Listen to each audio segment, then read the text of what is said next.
అందరికీ నమస్కారం. జై తెలంగాణ. ప్రస్తుతము మరికొద్ది రోజుల్లోగా బడులు ప్రారంభమవుతున్నటువంటి ఈ సందర్భంలో ఒక మంచి చర్చ నిర్వహిస్తున్నటువంటి తెలంగాణ క్రాంతి దళ అధ్యక్షులు పృథ్వీరాజ్ గారు మరియు ఇక్కడికి వచ్చేసిన మీ అందరు కూడా ధన్యవాదాలు.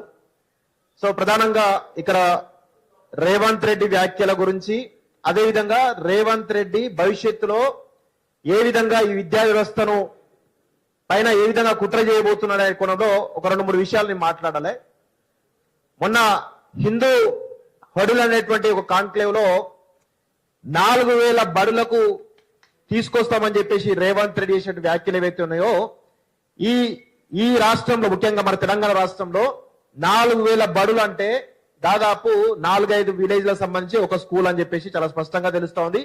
దానిలో భాగంగా మీరు ఒకసారి గమనించండి, గూడాలలో, తండాలలో, మరి దళిత వాడలలో విద్యార్థులు చదువుకోలేనటువంటి పరిస్థితి ఏర్పడుతుంది. ఇప్పుడు ఏకోపాధ్యాయ అనేటువంటి కాన్సెప్ట్ తోటి తండాలలో, గూడాలలో ఒకటే టీచర్ తోటి ఈరోజు 5th క్లాస్ వరకే 4th క్లాస్ వరకు చదివేటువంటి ఒక పరిస్థితి ఉంది. ఇప్పుడు అలాంటి వాటిని కూడా ఎత్తేస్తే రేపు కనీసం మినిమం సమాజం మీద అవగాహన కూడా లేకుండా పెరిగేటువంటి అవకాశం ఈరోజు గూడాలలో, తండాలలో ఉండేటువంటి వాళ్లకు ఏర్పడుతుంది. ఈ విషయం చాలా గ్రహించాలి మనం అందరం కూడా.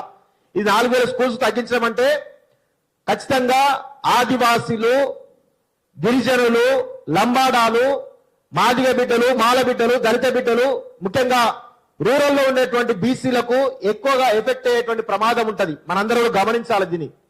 సో రేవంత్ రెడ్డి ఏమంటాడు, మేము గురుకులాలు తీసుకొస్తాము, లేకపోతే కాన్ఫరెన్స్ కి ఒక మోడల్ స్కూల్ పెడతాము అని చెప్పేసి ఒక బీరాలు వస్తారు. ఒక మోడల్ స్కూల్ ఒకవేళ ఒక నియోజకవర్గానికి ఒక మోడల్ స్కూల్ పెడితే ఎంతమంది చూపిస్తారు? ఒక మండలంలోనే ఒక గవర్నమెంట్ స్కూల్లో వేలాది మంది విద్యార్థులు చదువుతూ ఉంటారు.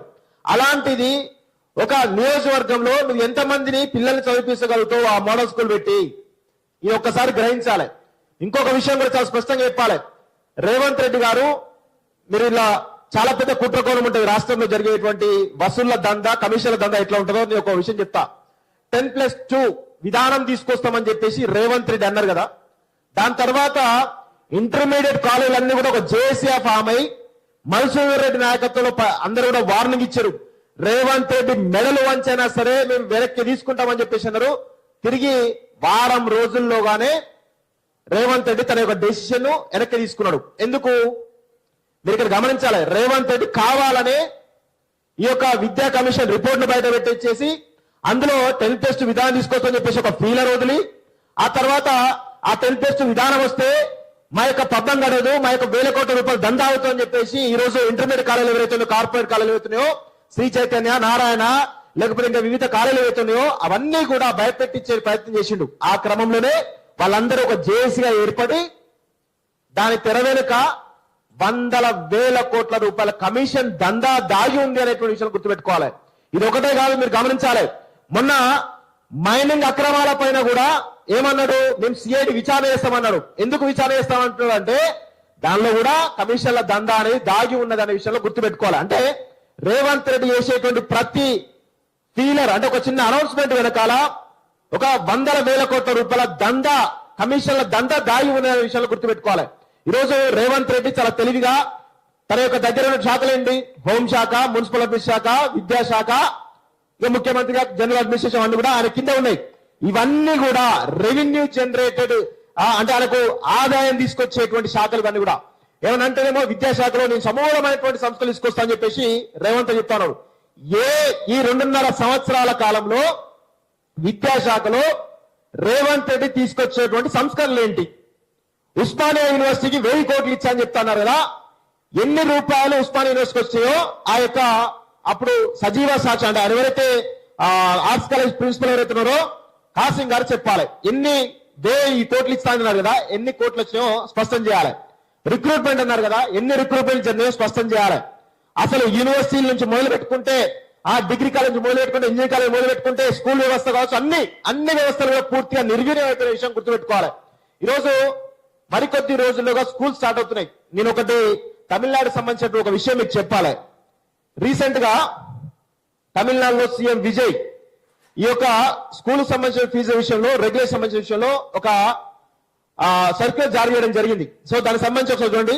The Tamil Nadu fee determination committee fee structure 2026-27 అని చెప్పేసి రిలీజ్ చేయడం జరిగింది. దానిలో ఎల్కేజీకి మరియు యూకేజీకి ఎంత 16,640 రూపాయలు. ఇవి ప్రైవేట్ కార్పొరేట్ సంబంధించినటువంటి స్కూల్స్ యొక్క ఫీ స్ట్రక్చర్ చాలా స్పష్టంగా ఆ నియంత్రణ తీసుకొచ్చే ప్రయత్నం అక్కడ ఉన్నటువంటి తమిళనాడు ప్రభుత్వం తీసుకొచ్చింది. ఎల్కేజీకి యూకేజీకి 16,640 రూపాయలు. అదేవిధంగా 5th క్లాస్ వరకు 18,635 రూపాయలు. ఆ తర్వాత 8th క్లాస్ వరకు 20,635 రూపాయలు. 9th 10th వచ్చేసి 22,960 రూపాయలు. ఆ తర్వాత +1 +2 వచ్చేసి 25,825 రూపాయలు అని చెప్పేసి చాలా స్పష్టంగా ఫీజులకు సంబంధించినటువంటి ఒక రెగ్యులరేషన్ ను తమిళనాడు రాష్ట్రంలో కొత్తగా ఎన్నికైనటువంటి ఆ సీఎం విజయన్ తీసుకురావడం జరిగింది. మరి మన రాష్ట్రంలో ముఖ్యంగా హైదరాబాద్ లాంటి మహానగరంలో కావచ్చు, లేకపోతే వరంగల్ లాంటి మహానగరంలో కావచ్చు, ఖమ్మం కావచ్చు, ఏ జిల్లా తీసుకున్నా గానీ కార్పొరేట్ కాలేజీలు ఈ యొక్క ఎల్కేజీ యూకేజీకి 2 లక్షలు 3 లక్షల రూపాయలు వసూలు చేస్తా ఉన్నాయి. ఇక కొన్ని 10th వరకు అయితే 10 లక్షల రూపాయలు ఫీజు వసూలు చేసినటువంటి విషయం చూస్తా ఉన్నాం. చాలా మొత్తం కార్పొరేట్ స్కూల్స్ అన్ని కూడా అదే పరిస్థితి కనబడుతోంది. కార్పొరేట్ కాలేజీలు శ్రీ చైతన్యనారాయణ ఎన్ని లక్షల ఫీజులు మనందరం కూడా చూస్తా ఉన్నాం. మరి వీటిని రేవంత్ రెడ్డి గారు విద్యాశాఖ మంత్రిగా ఏమైనా నియంత్రణ చేస్తున్నాడా? ఏమనంటే చాలు కార్పొరేట్ కాలేజీలకు సంబంధించినటువంటి స్కూళ్ళకు సంబంధించినటువంటి ఇనాగ్రేషన్ పోవడము, వీళ్ళంతా సమాజ సేవ చేస్తుందని చెప్పేసి మాట్లాడడం, ఆ తర్వాత కార్పొరేట్ మెడికల్ కాలేజీల కార్పొరేట్ మెడికల్ సంబంధించినటువంటి హాస్పిటల్ పోవడము, వీళ్ళు సమాజ సేవ చేస్తుందని చెప్పేసి మాట్లాడడం. ఇదే తప్ప అరే పేద ప్రజల కోసం ఇక్కడ ఒక ఫీజు రెగ్యులేషన్ తీసుకొద్దామనేటువంటి సోయి లేనటువంటి చాతగాని దద్దమ్మ ఈరోజు రేవంత్ రెడ్డి అనేది చాలా స్పష్టంగా మనం గుర్తుపెట్టుకోవాలి. ఇంకొక విషయం కూడా చెప్పాలి. 2004లో అంటే నేను కూడా ఫీజు రింబర్స్మెంట్ ద్వారా చదువుకొని ఆ తర్వాత ఉన్నత విద్యను అభ్యసించి ఎంటెక్ చేసి తర్వాత ఇప్పుడు ఈరోజు సమాజంలో ఒక ఛానల్ పెట్టేసి కొంత నాకంటూ ఒక నా కాళ్ళ మీద నిలబడి బతుకుతా ఉన్నాను. అంటే ఎప్పుడో 2004 నుంచి 2008 సమయంలో నేను చదువుకున్న బీటెక్ అప్పుడు ఫీజు రింబర్స్మెంట్ ఉన్నది. అప్పటి నుంచి ఇప్పటి వరకు కూడా కొనసాగుతూనే ఉన్నది. సరే వైఎస్ రాజశేఖర్ మంచి చేసిరా చెడు చేసిన పక్కన పెడితే ఈ ఫీజు రింబర్స్మెంట్ కానీ ఆరోగ్యశ్రీ విషయంలో ఆయన తీసుకున్నటువంటి నిర్ణయాల వల్ల అప్పటి నుంచి ఇప్పటి వరకు కూడా కొన్ని లక్షలాది మంది విద్యార్థులు తమ యొక్క జీవితాలను మెరుగుపరుచుకున్నారు, వాళ్ళ యొక్క కుటుంబాలను బాగు చేసుకున్నారు. యుఎస్ లో గానీ, యూకేలో గానీ, ఆస్ట్రేలియాలో గానీ, కెనడాలో గానీ, ఈరోజు సాఫ్ట్వేర్ ఇంజనీర్లో గానీ ఎంతో మంది ఉపయోగపడ్డారంటే 100% ఫీజు రింబర్స్మెంట్ అనేది ఒక ముఖ్య భూమిక పోషించి పేద ప్రజలకు. ఈరోజు మాలాంటి కుటుంబాలు అప్పుడే 20,000 రూపాయలు సంవత్సరానికి ఇంజనీరింగ్ ఫీజు కట్టాలంటే చాలా భారంగా ఉండేది. కానీ ఆనాడు వైఎస్ రాజు తీసుకొచ్చిన ఒక స్కీమ్ వల్ల చదువుకున్నాం, ఈరోజు ప్రయోజకులుగా అయినాం. సమాజానికి ఎంతో కొంత మేమేదైతే ప్రభుత్వం ద్వారా బెనిఫిట్ పొందామో ఆ యొక్క రుణం తీసుకునే ప్రయత్నం చేస్తా ఉన్నాం. కానీ ఈరోజు ఫీజు రింబర్స్మెంట్ అనేటువంటి ఈ పథకం ఏదైతే ఉందో నిర్వీర్యం కాబోతుంది. దాన్ని రద్దు చేసేటువంటి ఒక కుట్ర కొనసాగుతోంది. ఎందుకు అంటే ఈరోజు 11,000 కోట్ల రూపాయల బకాయిలు ఉన్నాయి.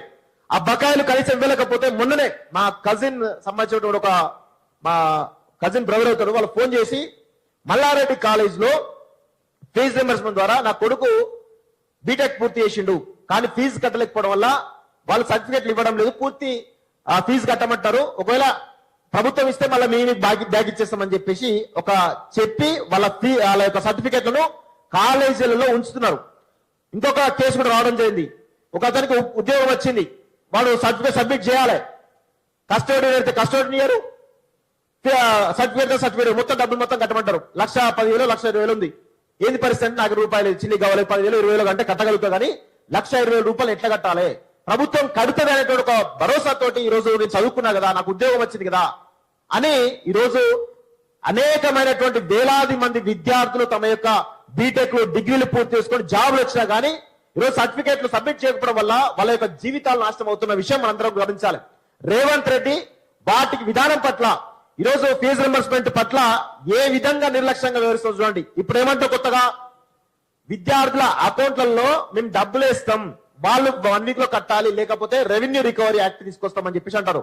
అంటే ఒకవేళ ఈ కట్టకపోతే ఏంది పరిస్థితి? ఒకవేళ ముందే ఫీజులు కట్టించుకుంటారు, ఏది అడ్మిషన్ అప్పుడే ఫీజులు కట్టించుకుంటారు, తర్వాత గవర్నమెంట్ వేస్తే కావచ్చు, కట్టకపోతే రెవెన్యూ రికవరీ యాక్ట్ అని చెప్పేసి మళ్ళీ ప్రభుత్వం తీసుకునే అవకాశం ఉన్నట్టు కనబడతా ఉంది. అంటే ఒక కుట్ర చాలా పకడ్బందీగా ఈ యొక్క ఫీజు రింబర్స్మెంట్ ఎత్తేసేటువంటి ఒక కుట్ర రేవంత్ రెడ్డి చాలా పకడ్బందీగా చేస్తున్నారు.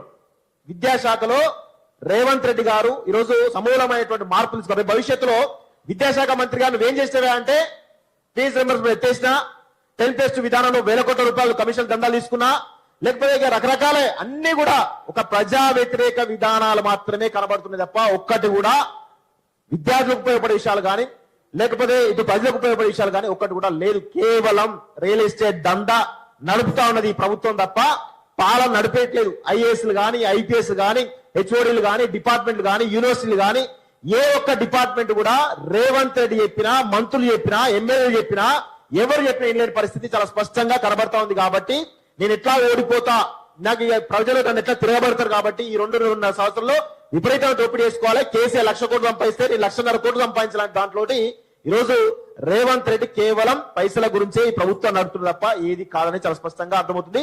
దీని గురించి ఖచ్చితంగా పౌర సమాజం అంతా కూడా నిలబడి కొట్లాడాల్సిన అవసరం అవుతుంది. ఈ దిశలో మాలాంటి డిజిటల్ మీడియా ఛానల్స్ అన్ని కూడా ప్రజల కోసం ఖచ్చితంగా ఎంత దాకైనా పోరాటానికి సిద్ధంగా ఉన్నాం. ఎన్ని హర్డిల్స్ ఎదురైనా ఎంత పోరాటం కోసమైనా సరే ప్రజలకు ఖచ్చితంగా ఈ విషయాలను చేరేదాకా మా యొక్క పోరాటం ఆగదు అని చెప్పేసి కూడా కోరుకుంటూ ఈ అవకాశం ఇచ్చిన మీ అందరికీ ధన్యవాదాలు.